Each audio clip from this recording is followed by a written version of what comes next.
ये चाचू ये नज्जों के बीच सितारा फंसी है कहाँ। कहा दो जनों ने के मिलकर करेंगे ये शादी तबाह। कोई कसर तो वैसे ये बिल्कुल भी नहीं छोड़ रहे दोनों बाप और बेटी। बाप ने अगर पार्ट 1 और पार्ट 2 बनाया है तो बेटी का भी पार्ट 1 आ चुका है और उसमें बेटी ने भी जो पटक पटक के जवाब दिए हैं अपने अब्बू जी को, मैं कहता हूँ इसे कहते हैं टक्कर का मुकाबला। लेकिन दूसरी तरफ मेरी आपी इन दोनों से हाथ जोड़ जोड़ कर रिक्वेस्ट कर रही है कि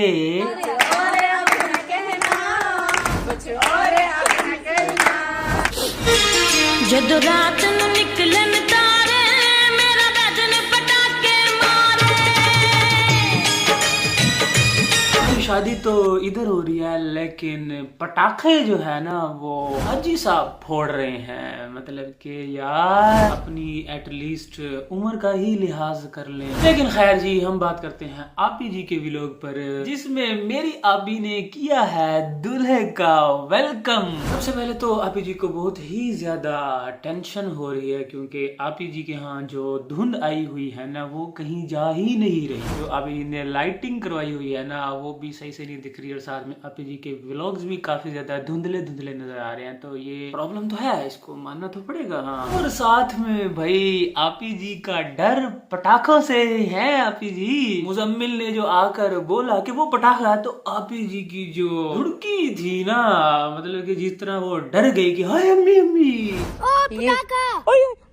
अभी जी वो पटाखा है, कोई बॉम्ब नहीं है जिससे आप इतना ज्यादा डर रही है। वैसे तो शादी को लेकर आप इतना ही ज्यादा एक्साइटेड हैं तो ये पटाखे तो छोटी मोटी चीज है, इनको तो आपको अपने हाथों से बजाना चाहिए। खैर उसके बाद जी शुक्र है कि एक कोना मौजूद है मेरी आपी जी के घर में जहाँ पर सिग्नल्स आते हैं और वहीं पर ही बैठकर मेरी आपी व्लॉग्स अपलोड करती हैं। तो उस कोने का भी बहुत बहुत शुक्रिया कि अगर वो कोना ना होता तो फिर हमारा क्या बनता, हम आपी जी के व्लॉग्स कैसे देखते हो। इसलिए मैं सोच रहा हूँ कि किसी दिन टाइम निकाल के ना उस कोने को जाकर ना चूम लूं। और सुबह सुबह का टाइम भाई नाश्ते का आपी जी के घर में ये सीन तो देखने वाला होता है, किस तरह से लकड़ियां जल रही होती हैं और उसके ऊपर परोठे बन रहे होते हैं और साथ में साग ना हो मेरी आपी के नाश्ते में डेली बेसिस पर गांव में ऐसे तो हो ही नहीं सकता। और इस बार तो आपी जी ने एक खाना बनाने वाली लेडी को भी हायर कर लिया है जो कि स्पेशली इसी काम के लिए आई है कि जब तक शादी होगी ना तो वो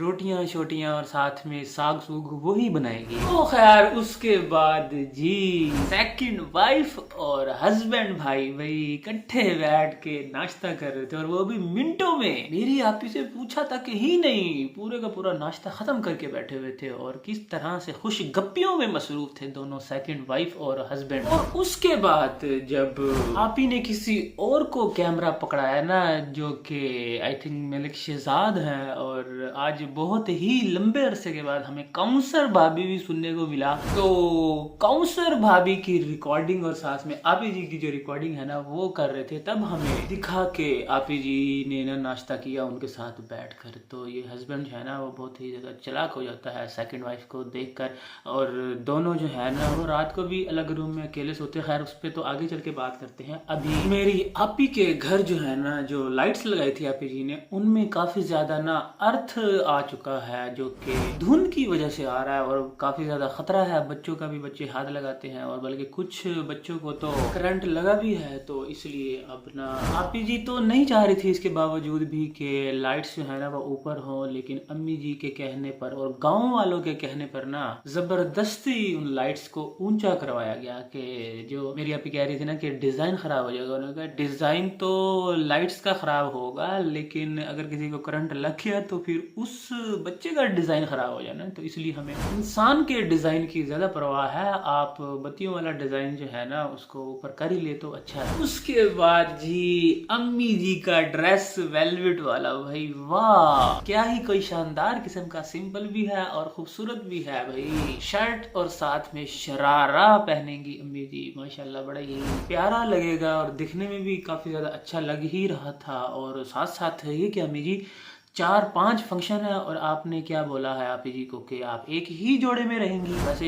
मानने वाली बात तो नहीं है कि इस तरह कोई भी एक जोड़े के साथ पूरी की पूरी शादी अटेंड कर ले। स्पेशली अम्मी जी अगर ये बात कहें तो कुछ हजम नहीं होती। मुझे लगता है आपी जी ने कुछ ना गड़बड़ कर दी है इस बात को। तो खैर उसके बाद फिर आपी जी हमें कहती हैं कि अब मैं जा रही हूँ अम्मी जी का ड्रेस लेने के लिए, और साथ में हमें आपी जी बताती हैं कि 3-4 सूट मैंने पहले लेके दिए थे लेकिन अम्मी ने ना उनमें से एक ही सिलवाया है। तो ये बात समझ नहीं आई कि अभी भी तो आप जाकर अनस्टिच ही लेके आई हैं कपड़े, तो वो जो 3-4 ड्रेस आपने अम्मी को दिलवाए थे उन्हीं को ही उठा के अभी सिलवा देती, क्योंकि अभी भी तो आप स्पेशली खरीद कर लेके आई है और उनको स्टिच करवाएंगी ना।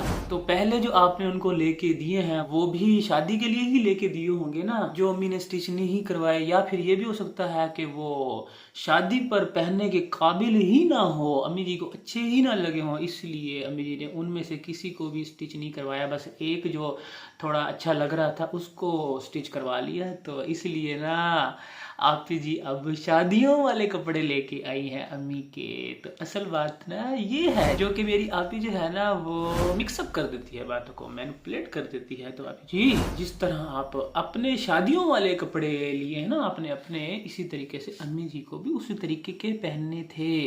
इस वजह से अम्मी जी को वो जो ड्रेस नहीं अच्छे लगे इसलिए उन्होंने स्टिच नहीं करवाया। उसके बाद दूल्हा साहब आ जाते हैं और उसका वेलकम करते हैं कैजुअली, क्योंकि असल वेलकम तो बाद में होगा ना जब बारात आएगी। तो अभी फिलहाल बच्चों की रिक्वेस्ट पर दूल्हा साहब आ जाते हैं और उसके बाद फोटोग्राफर का भी आपी जी बताती हैं कि ये जो काउंसलर भाभी कहते हैं ना मलिक शहजाद साहब, वो एल्बम लेके आए हैं कि आप सिलेक्ट कर लें और बताएं कि ये फोटोग्राफी कैसी है। तो फिर आपी जी ने उसको भी लगे हाथ सिलेक्ट कर ही लिया कि कौन सा एल्बम जो है ना वो सबसे ज्यादा प्यारा लग रहा है। और जब अम्मी के कपड़े लेने के लिए आपी जी निकलती है ना तो रास्ते में दूल्हे वालों का घर आ जाता है और आपी जी को लगता है कि मैंने कहा दूल्हे ने अभी से हमारा रास्ता रोक लिया शायद। ये बात कुछ समझ नहीं आई कि लड़की वाले तो बारात को रोकते हैं लेकिन आप तो खुद लड़की वाले हो, जिन्होंने आपको रोका है वो लड़के वाले हैं। तो ये बात कुछ गड़बड़ हो गई है, समझ नहीं आई। हाँ अगर वो गुजर रहे होते और आप रोक लेते और वो ये बात करते तो समझ भी लगती थी, लेकिन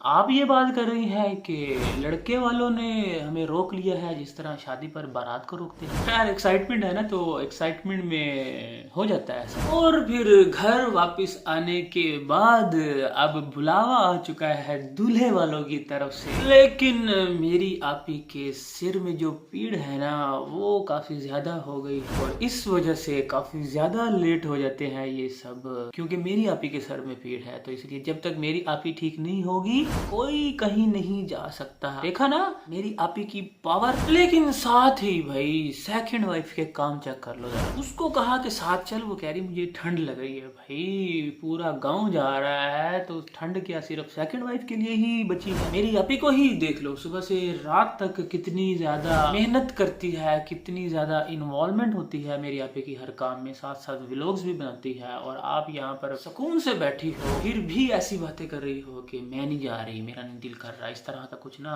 मुंह बना के सेकंड वाइफ ने जवाब भी दिया था गुस्से में। भाई बहुत एटीट्यूड है इसमें। दूल्हे वालों के घर पहुंचकर भाई जो मेरी आपी ने माहौल बनाया है भाई इसे कहते हैं दिल से खुशी का इजहार करना। भाई जिस तरीके से मेरी आपी और सब मिलकर भाई गाने गा रहे थे और किस तरह से चेयर अप कर रहे थे, भाई मैं कहता हूँ देख के दिल ही खुश हो। और साथ में एक चीज जो कि नोटिस करने वाली है कि इस शादी में ना मेकअप का कम से कम इस्तेमाल होने वाला है, क्योंकि सारे के सारे तो है व्लॉगर्स, तो उनको डर है कि कहीं हमारा फेस रिवील ना हो जाए, क्योंकि कैमरा जो है हर तरफ से उनके ऊपर पड़ता है और कहीं से भी फेस जो है ना वो रिवील हो सकता है। इसलिए सब के सब व्लॉगर जो है ना वो मास्क लगाकर शादी को अटेंड करेंगे। तो भाई इस शादी को हम दी मास्क शादी का नाम भी दे सकते हैं। और फिर घर आके भाई लोग एंड करने के बाद मेरी आपी का ये वाला जो सीन सीन है ना वो तो हर व्लॉग में पक्का होता है। फिर मेरे हस्बैंड का और उनकी दूसरी वाइफ का ये रूम, और उसमें फिर मेरी आपी एक दफा फिर से मेंशन करती है कि मेरे हस्बैंड और उनकी सेकंड वाइफ जो है ना वो इस वाले रूम में अकेले सो रहे हैं। तो इसी के साथ ही आज के रिएक्शन करता हूँ यहीं पर एंड। आई होप आपको अच्छा लगा होगा, अच्छा लगा तो लाइक कर देना और बहुत ज्यादा अच्छा लगा हो तो चैनल सब्सक्राइब कर देना। मिलता हूँ आपसे इंशाल्लाह नेक्स्ट रिएक्शन में। अपना बहुत ख्याल रखिएगा, दुआ में याद रखिएगा। Bye bye. मैनू नींद ना आवे